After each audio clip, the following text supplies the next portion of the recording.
Dear students, Assalamu alaikum. Today in this video, we are going to deal with another type of ecological interaction, that is parasitism. Today our topic is parasitism. It is plus minus type of ecological interaction. Now, what is parasitism? Parasitism क्या होती है? Basically, the parasitism, it is an association between the individuals of two species which actually differ in their size. यहाँ पे ये association होती है दो individuals के दरमियान जो डिफरेंट स्पीशीज के होते हैं। तो इनके दरमियान जो ये इंटरेक्शन होती है, एसोसिएशन होता है, इनमें एक छोटा होता है, एक बड़ा होता है। Usually the smaller one is benefited in the form of shelter and nourishment, and the larger one always suffers. The smaller one which is benefited, which gets benefit in the form of nourishment, in the form of shelter, is called the parasite, and the larger one which suffers is called the host. यहाँ पे तो हम ये कहेंगे कि यहाँ पे जो इंटरेक्शन होती है, it is between parasite and host. Parasite and host. हाँ, तो पैरासाइट जो होता है यहाँ पे, पैरासाइट होस्ट के ऊपर फीड करता है या इसके मतलब बॉडी के ऊपर रहता है, इसके बॉडी के अंदर रहता है। वहां जाके इसको दो चीजें ये ऑब्टेन करता है, nourishment and shelter. Nourishment and shelter इसको मिलता है। ऑन द अदर हैंड जो होस्ट होता है, it always suffers.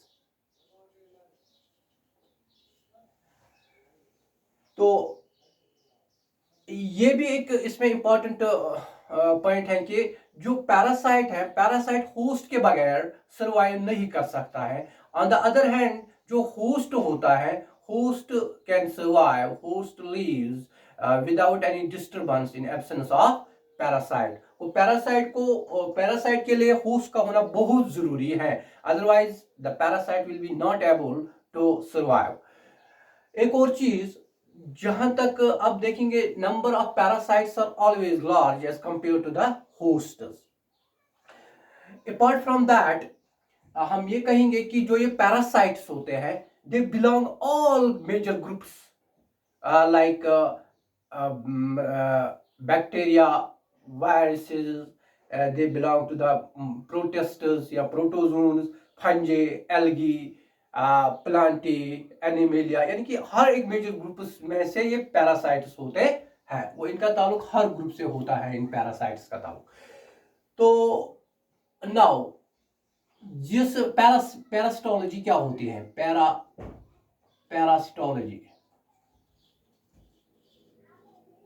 parasitology is basically the study of the different aspects of the parasites, like their life cycles, like their mode of transmission of the disease, or their interaction with the host। ये सब चीजें इसमें हम पढ़ते हैं, इसको हम parasitology कहते हैं। Now classification of the parasites.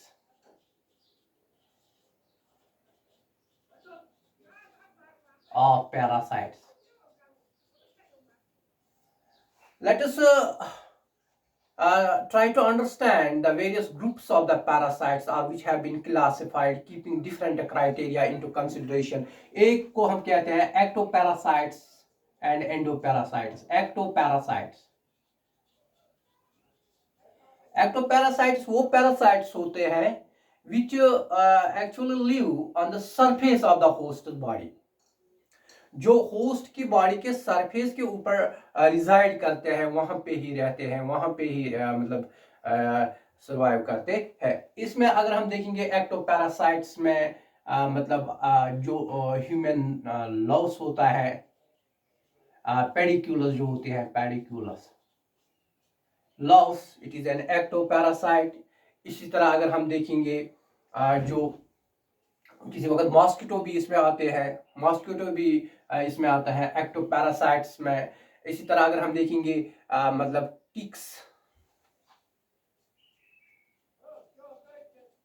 टिक भी क्या होती है, ये भी एक्टोपैरासाइट होते हैं, डोमासेंटा। इसी तरह माइट्स, सार्कोप्टेस, ये भी एक्टोपैरासाइट्स में आते हैं। किसी वक्त लीच भी मतलब इसमें हेरिडिनेरिया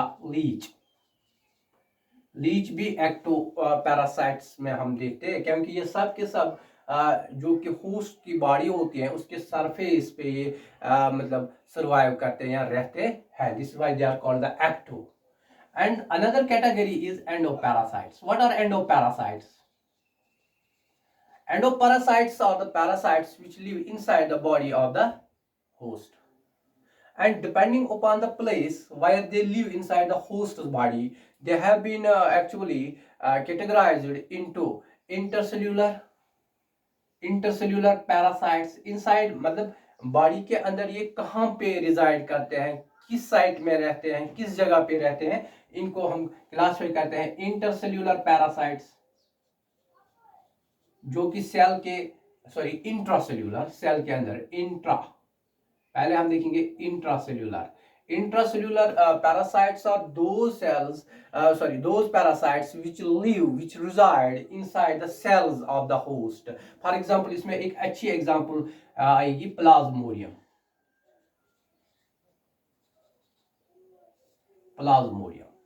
तो इसी तरह कुछ मतलब इंटरसेल्यूलर पैरासाइट्स होते हैं, इंटरसेल्यूलर, या इनको हम टिश्यू पैरासाइट्स भी कहते हैं।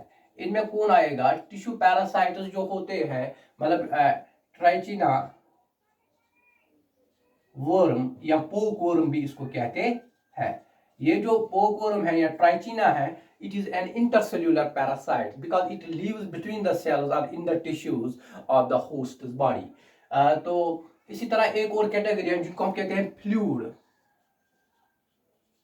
पैरासाइट्स, यानी कि बॉडी फ्लूइड पैरासाइट्स, जो फ्लूइड्स में अक्सर रहते हैं। इसमें एक्चुअली आएंगे ट्रिपैनोसोमा। तो ट्रिपैनोसोमा मतलब जिसे स्लीपिंग सिकनेस जो मतलब कॉज करता है, मतलब जिससे एक बीमारी होती है जिसको हम कहते हैं स्लीपिंग सिकनेस। तो ये बॉडी फ्लूइड पैरासाइट्स हैं because it lives in the fluids of the host's body. तो इसी तरह एक और मतलब टाइप ऑफ पैरासाइट्स होते हैं, तो उसको हम कहते हैं मतलब गट पैरासाइट्स भी इसमें आते हैं। गट पैरासाइट्स जो मतलब होस्ट के गट में रहते हैं। इसमें अक्सर हम देखेंगे एस्कैरिस, राउंड वर्म जो होते हैं, एस्कैरिस या टेपवर्म होते हैं, जिसको हम टीनिया सोडियम कहते हैं। तो ये these are the various types of the endoparasites. Now another category of parasites is temporary parasites and permanent parasites. Now what are temporary parasites? These are those parasites which come in contact with the host's body for a brief period, for a very short period. तो बिल्कुल कुछ वक्त के लिए ये host के body के साथ अपने आप को अटैच करते हैं, वहां पे उस मतलब होस्ट के बॉडी मतलब होस्ट में ये रहते हैं। इसमें हम टेम्पररी में देखेंगे, इसमें लीच भी आती हैं। इसमें हम अगर बात करेंगे कि टिक्स भी आएंगे, माइट्स भी आएंगे, तो इसी तरह लाउस भी आएगी। टिक्स, माइट्स, लीच, ये सब के सब, या रेट फिलिया भी इसमें आता है, मतलब which is the carrier of the germs of plague, वो भी इसके साथ आता है। तो ये सब के सब जो होते हैं ये वो पैरासाइट्स होते हैं जो टेम्पररी होते हैं, जिनका कांटेक्ट मतलब होस्ट के साथ रहता है for a very brief time, ठीक है ना। तो इसी तरह एक और कैटेगरी ऑफ पैरासाइट्स हैं जिसको हम कहते हैं परमानेंट पैरासाइट्स। परमानेंट पैरासाइट्स वो पैरासाइट्स होते हैं which actually live with the host's body for the longer durations or for whole of their life cycle. तो पूरी लाइफ के दौरान ये उन होस्ट्स की बॉडी के साथ अटैच रहते हैं या इन कांटेक्ट रहते हैं, उनमें रहते हैं। इनको हम कहते हैं परमानेंट पैरासाइट्स। परमानेंट में ये सब आते हैं, मतलब इसमें ये आएंगे, एस्कैरिस भी आएगी, टैपवर्म भी आएगी, ट्रिपेनोसोमा आएगा। तो इसी तरह हम ये कहेंगे कि प्लाज्मोडियम भी इसमें आता है। तो ये सब के सब क्या होते हैं, परमानेंट पैरासाइट्स। तो एक और कैटेगरी मतलब है जिसको हम कहते हैं फाइटोपैरासाइट्स एंड जू पैरासाइट्स। फाइटोपैरासाइट्स, फाइटोपैरासाइट्स वो पैरासाइट्स होते हैं, these are basically the plants which have actually taken over the parasitic mood of life। इसमें हम अगर देखेंगे कस्क्यूटा, कस्क्यूटा तो एक और इसको हम कहते हैं जू पैरासाइट्स, जू पैरासाइट्स। ये वो parasite, these are basically the animals which have adopted the parasitic mood of life। उसमें आएंगे एस्कैरिस आएंगे, for example Ascaris, it is basically the animal but it has adopted the parasitic mood of life। इसको हम जू parasite यहाँ पे कहेंगे। On the other hand there are एक और कैटेगरी, इनको हम कहते हैं hyper parasites. What are hyper parasites?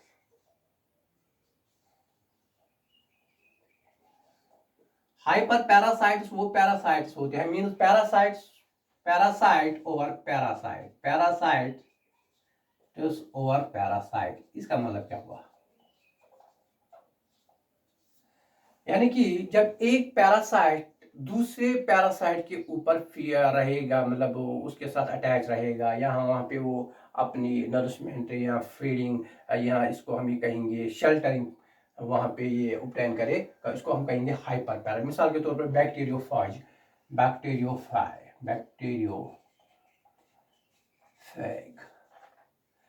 देखो बैक्टीरियोफेज जो होता है, जैसे virus which lives over the bacteria, bacteria in turn is the parasite of other organisms. तो यहाँ पे हम कहेंगे this is known as the hyper parasite. तो these were the various categories of the parasites which have been classified keeping different criteria into consideration। Now let us look their mode of transmission, यानी कि ये जो मतलब ये parasite जो है ये कैसे ट्रांसमिट होते हैं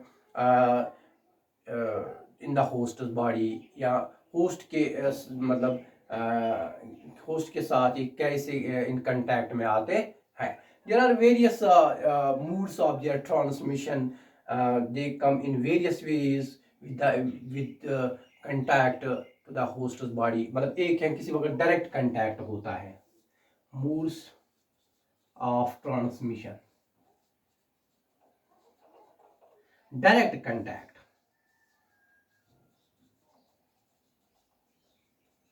देखो डायरेक्ट कांटेक्ट में क्या होता है, कुछ मतलब पैरासाइट्स ऐसे होते हैं कि जो कि अगर किसी को इन्फेक्शन होता है, when the infected person come in contact with the other healthy person, तो उसको ये पैरासाइट्स फिर वहां से उस तक ट्रांसफर होते हैं। मिसाल के तौर पर अगर हम देखेंगे पेडिकुलस यानी कि ह्यूमन लॉस, अगर किसी को ये पैरासाइट्स होंगे मतलब लॉस होंगे, ब्लड सकर्स होंगे, तो वहां पे अगर इसका कांटेक्ट किसी और के साथ हो जाएगा, इस पर्सन का जिसको ये टाइफस होगा, मतलब जिसको ये मतलब जिसमें इन्फेस्टेशन ऑफ दीज लॉस होगी, तो उस पर्सन को भी ये मतलब पैरासाइट्स ट्रांसफर हो जाएंगे। तो किसी वक्त हम कहेंगे, किसी वक्त ये ट्रांसफर होता है मतलब बोरिंग थ्रू स्किन, यानी कि स्किन के थ्रू ये अंदर मतलब ये सुराख के थ्रू ये सुराख मतलब पैदा करते हैं, फिर उसी के जरिए ये मतलब किसमें सुराख पैदा करते हैं, स्किन में, फिर ये अंदर चले जाते हैं। मिसाल के इसमें एक एग्जांपल भी हम दे सकते हैं, उसको हम कहेंगे हुक वर्म्स, हुक वर्म। तो एक और मतलब मूड ऑफ ट्रांसमिशन है स्वेलविंग। क्या स्वेलविंग? स्वेलविंग अगर मतलब स्वेलविंग ऑफ एग्स, सिस्टर्स या किसी के लार्वे, किसी वक्त क्या होता है कि स्वेलविंग ऑफ मतलब सिस्ट अगर हम कहेंगे, स्वेलविंग ऑफ सिस्टर्स जो होता है ना, ये एंटी एमोबा। तो उसमें क्या होता है, ये एंटी एमोबा कैसे मतलब अंदर होस्ट के बॉडी में चला जाता है through swelling of its sisters, ठीक है। तो इसी तरह जो एस्कैरिस है, एस्कैरिस किसी पर्सन मतलब जो एस्कैरिस है ना, ये किसी पर्सन के मतलब किसी पर्सन या किसी होस्ट की बॉडी के अंदर कैसे चले जाते हैं, बाय स्वेलिंग इट्स एग्स, यानी कि इसके एग्स को स्वेलो करके फिर ये वहां से मतलब वहाँ ये ट्रांसफर होता है। इसी तरह अगर हम देखेंगे कुछ मतलब पैरासाइट्स अंदर मतलब दाखिल होते हैं बाय बाय स्वेलविंग दियर लार्वे, मतलब फिलेरिया जो है ना, फिलेरिया पैरासाइट, वो जब उसके मतलब किसी वक्त जो कोई पर्सन होगा इसके अंदर के इसके बॉडी के अंदर ये चले जाते हैं इनके लार्वा, फिर वहाँ पे ये पैरासाइट डेवलप होता है। तो this is स्वेलविंग of the egg sisters and the larva, ये भी एक मोड ऑफ ट्रांसमिशन होता है इन पैरासाइट्स का। इसी तरह बाइट्स के थ्रू भी ये चला जाता है, बाइट्स बाइट्स बाइट्स आपको पता है कि अगर हम देखेंगे कुछ पैरासाइट्स जो है that gets inoculated into the host's body through the bites of mosquito, मतलब मॉस्किटो में हम देखते हैं इनाफिलस होते हैं। तो ये फिर जब ये बाइट करते हैं ये मॉस्किटो होस्ट की बॉडी के ऊपर किसी ऑर्गेनिज्म के ऊपर, तो फिर ये इनोकुलेट करते हैं यहाँ पे वायरस, मिसाल के तौर पर plasmodium virus gets transmitted through the bites of mosquito. इस तरह द बाइट्स ऑफ दीज क्या कहेंगे हम, सैंड फ्लाई, सैंड फ्लाई जो होती हैं, सैंड फ्लाई से भी जब ये बाइट करते हैं इससे एक किस्म का मतलब जो पैरासाइट वो अंदर चला जाता है, जिसको हम कहते हैं ना कि उसको trypanosoma, usually the trypanosoma gets transmitted. इसी तरह जो सेट्सी फ्लाई होती है इसकी बाइट से भी एक पैरासाइट अंदर चला जाता है। तो मतलब through the bites go there are various moods, there are various ways through which these parasites they find their passage inside the host's body। किसी बार कोई डायरेक्ट कंटैक्ट से होता है, कोई बोरिंग थ्रू स्किन, कोई swallowing of the eggs cysts and larvae, कोई bites of mosquito, sand fly, tsetse fly के जरिए से ये फिर ये ट्रांसमिट होते हैं। फिर लास्ट पे एक और इम्पॉर्टेंट पॉइंट इन पैरासाइट्स के बारे में हम देखेंगे, that is their adaptation. Adaptation adaptation parasitic adaptation. देखो इन पैरासाइट्स ने कुछ अपने आप में इतनी चेंज लाई हैं कि ताकि वो अपने होस्ट के साथ मतलब अच्छी तरह से वहाँ पे रह सके। मतलब एक एडॉप्टेशन होते हैं लॉस ऑफ सर्टेन ऑर्गन्स। बहुत सारे ऑर्गेनिज्म ऐसे होते हैं कि जिन्होंने अपने कुछ पार्ट्स को लॉस ही किया गया है, क्योंकि उनको होस्ट में अच्छी तरह से वो फीड कर सकते हैं। तो अगर हम देखेंगे कि जो एस्केरिस है इसके जो डाइजेस्टिव ग्लैंड है इसके अंदर डाइजेस्टिव ग्लैंड नहीं होते हैं, इसने उसको लॉस किया होता है। कोई लोकोमेट्री ऑर्गन्स मतलब लॉस करता है, मतलब प्लाज्मोडियम के अंदर वहाँ पे लोकोमोटरी ऑर्गन्स नहीं होते हैं। इसी तरह कोई पूरा एलिमेंट्री किनाल मतलब लॉस करता है, मतलब जैसे कि हम देखेंगे कि टैप वर्म जो होता है ना, टीनिया सोडियम। तो ज़्यादा कोई अगर हम देखेंगे कि जो ह्यूमन लॉस होते हैं, जो इसके क्लाउज होते हैं ना, grasping claws, they have lost their grasping claws. तो ये पैरासाइट्स मतलब अपने आप को अडॉप्ट करते हैं यहाँ पे बाय लूजिंग सर्टेन ऑर्गन्स, ठीक है ना। ये भी एक किस्म की अडॉप्टेशन इनमें होती है। इसी तरह development of resistant eggs and cystis, resistant eggs and cystis, resistant eggs and cystis। देखो पैरासाइट्स जो इनके एग्स वो बहुत रेजिस्टेंट होते हैं to the unfavourable conditions, to avoid the unfavourable conditions of the environment, and apart from they do not get digested by the host's digestive enzymes। तो ये भी एक किस्म के अडॉप्टेशन इनमें होते हैं, इनके पास जो होते हैं वो resistant hard and resistant sisters and eggs होते हैं। इसी तरह उन्होंने कुछ एडहेसिव organs adhesive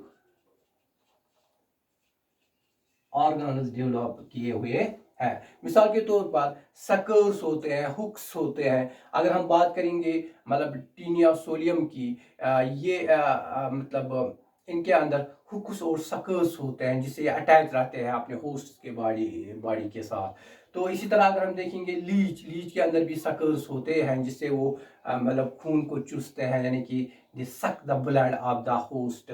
इसी तरह कुछ ऑर्गेनिजम्स के दरमियान वो ग्रास्पिंग क्लॉज उन्होंने डेवलप किए हैं, ठीक है ना, जैसे कि पैडिक्यूलस। तो ये भी एक चीज होता है। तो एक और चीज है एनएरोबिक रेस्पिरेशन।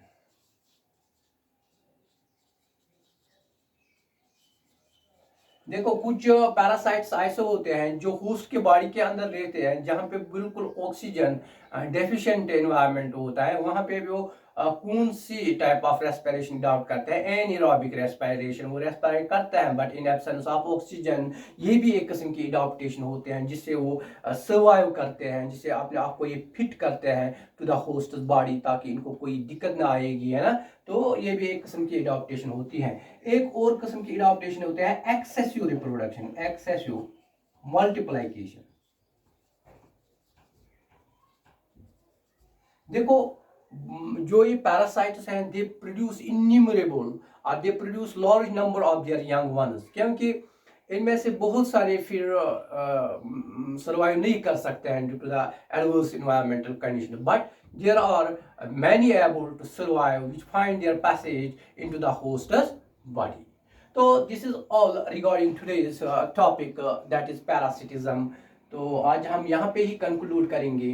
इंशाल्लाह नेक्स्ट वीडियो में हम एक और इंटरेक्शन के बारे में पढ़ेंगे, दैट इज प्रेडिशन। थैंक्स।